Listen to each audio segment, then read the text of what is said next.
আসসালামু আলাইকুম। ডাকসু এবং জাকসু বিএনপির ভরাডুবির পর একটি অদ্ভুত খবর সোশ্যাল মিডিয়ায় ভেসে বেড়াচ্ছে, যা একই সাথে হাস্যকর এবং বেদনাদায়ক। বিএনপির কিছু লোক নাকি আওয়ামী লীগের ঝটিকা মিছিল দেখে ভয়ে কাঁপছে। তারা বলছে, আরে ভাই, ইন্ডিয়ার যমুনায় আসতে বেশি দেরি হবে না, আওয়ামী লীগ আর ইন্ডিয়া মিলে আমাদের একেবারে শেষ করে দেবে, বিএনপিও বাঁচাতে আসবে না। এটা এমন এক অদ্ভুত চিত্র যেখানে কিছু মানুষ এখনো পুরনো আতঙ্কে ভুগছে, অথচ সামনে আছে নতুন দিনের বিশাল এক সম্ভাবনা। মনে হয় যেন কেউ একটা ভৌতিক গল্প বলছে, কিন্তু সেখানে কোনো ভূত নেই, আছে শুধু কিছু মানুষের পুরনো আতঙ্ক আর রাজনৈতিক বিভ্রম। এই বিভ্রমের জাল থেকে আজ আমরা বেরিয়ে আসব ইনশাল্লাহ। পিনাকি ভট্টাচার্য তার ফেসবুক পোস্টে লিখেছেন, বিএনপি কাউকে বাঁচায় না, কাউকে বাঁচানোর ক্ষমতা তাদের নেই। তিনি বলেন, বিএনপি মনে হয় ভুলে গেছে তাদের নিজেদেরই বাঁচিয়েছিল এদেশের ছাত্র জনতা। কোনো রাজনৈতিক নেতৃত্বের ডাক ছাড়াই তারা আবাবিলের মতো নেমে এসেছিল আসমানি রহমত হয়ে। অকাতরে জীবন দিয়ে বুকে তাজা রক্ত ঢেলে তারা পুরো জাতিকে, পুরো দেশকে রক্ষা করে গেছে। এই আত্মত্যাগের ইতিহাসকে এত সহজে ভুলে যাওয়া যায়? পিনাকি ভট্টাচার্য তার লেখায় প্রশ্ন তুলেছেন যে 1975 সালের 15ই আগস্ট না হলে বিএনপির জন্মই হতো না। সেই আগস্ট বিপ্লবীদের হাসিনা তার প্রথম টার্মে 1996 সালে বিচার করার জন্য জেলে পড়ল। এরপর টানা 5 বছর বিএনপি ক্ষমতায় ছিল, কিন্তু সেই বিপ্লবীরা জেলেই পৌঁছলেন। বিএনপি কি তাদের জামিন দিতে পারত না? পারত।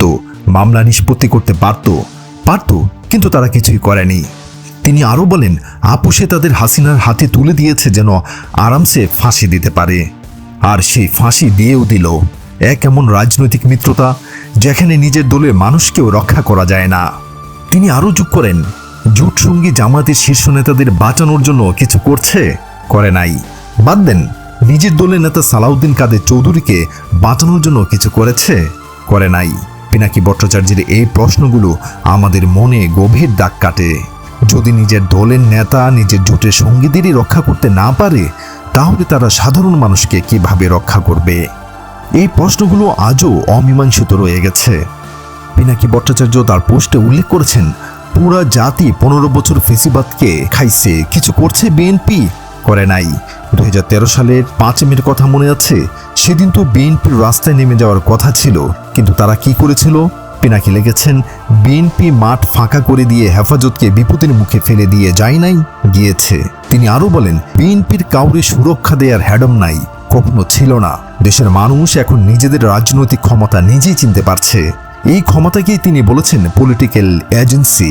এটি কোনো রাজনৈতিক দলের উপর নির্ভর করে না, এটা জনগণের নিজস্ব শক্তি। পিনাকি ভট্টাচার্য তার লেখায় আরেকটি গুরুত্বপূর্ণ বিষয় তুলে ধরেছেন। তিনি বলেন, আওয়ামী লীগকে নিষিদ্ধ করেছে প্রফেসর ইউনূসের সরকার। এই পুলিশি হাসিনার আমলে কাউরে দাঁড়াইতে দেয় নাই। কোনো নিষিদ্ধ দল না, বৈধ রাজনৈতিক দলকেই দাঁড়াইতেই দেয় নাই। তাহলে সেই একই পুলিশ একটা নিষিদ্ধ দলের মিছিল ঠেকাতে পারছে না কেন? কারণ তারা চায় না, এই পুলিশ তো শেখ হাসিনারই পুলিশ। পিনাকি ভট্টাচার্য তার পোস্টে লিখেছেন, এই পুলিশ পলায়ে গিয়েছিল, তখনই তিনি বলেছিলেন, মিলিশিয়া বানাই, আসেন ছাত্র জনতা দিয়া। তিনি আরও বলেন, ছেদ করে উঠছেন তখন। পিনাকি ভট্টাচার্য তার লেখায় শেষ করেছেন এভাবে, যেই ছাত্র জনতা হাসিনারে খেদাইছে, হাসিনারে শাড়ি তুলিয়া হেলিকপ্টারে কইরে উড়াল দিয়া পিতৃভূমি ইন্ডিয়া পলাইতে হইছে, সেই ছাত্র জনতায় আওয়ামী ফেসিবাদের প্রত্যাবর্তন ঠেকাইবে? তাই আপনাদের টেনশন নেওয়ার দরকার নেই। বাংলাদেশের জনগণ নিজেদের ভাগ্য নিজেরাই গড়ে নেবে। আপনারা যা করেছেন তাই করতে থাকেন। তিনি বলেন, নির্বাচিত সরকার ক্ষমতায় আসুক, তাদের ফেসিবাদের চিহ্ন মুছে দেওয়ার প্রতিশ্রুতি দিয়েই ক্ষমতায় আসতে হবে। তিনি আরও বলেন, ইন্ডিয়ারে ডাইকা আনলে আপনারাই আনবেন, আপনাদের ওই হিসাব আমাদের জানা আছে। কার কার সাথে ঘটু করেন সেই খবর আমাদের কাছেও আসে। এই কথাগুলো শুধু কিছু অভিযোগ নয়, এটি এক গভীর রাজনৈতিক বাস্তবতার প্রতিচ্ছবি। এটি আমাদের মনে করিয়ে দেয় যে দেশের ভবিষ্যৎ কোনো নির্দিষ্ট রাজনৈতিক দলের হাতে নয়, বরং দেশের জনগণের হাতে। প্রিয় দর্শক, পিনাকি ভট্টাচার্যের এই শক্তিশালী বার্তা আমাদের মনে করিয়ে দেয় যে জাতির শক্তি তার জনগণের হাতে। এই আলোয় আমরা এগিয়ে যাই ফেসিবাদের অন্ধকারকে জয় করে। ভয় কোনো সমাধান নয়, বরং সাহসী আসল শক্তি। আমাদের দেশের মানুষ একবার দেখিয়ে দিয়েছে তারা কি করতে পারে, আর প্রয়োজনে আবারও দেখাবে। ভয় না পেয়ে নিজের উপর বিশ্বাস রাখুন, আর বিশ্বাস রাখুন দেশের জনগণের শক্তির উপর। দৃষ্টিকোণ চ্যানেলে লাইক করুন, কমেন্টে আপনার মতামত জানান, শেয়ার করুন বন্ধুদের সাথে এবং সাবস্ক্রাইব করে বেল আইকন চাপুন, যাতে প্রতিটি নতুন ভিডিও আপনার কাছে পৌঁছে যায়। পরবর্তী ভিডিওতে নতুন কোনো বিষয় নিয়ে আলোচনা হবে ইনশাল্লাহ। আমাদের চ্যানেল দৃষ্টিকোণের সাথে থাকুন। আল্লাহ হাফেজ।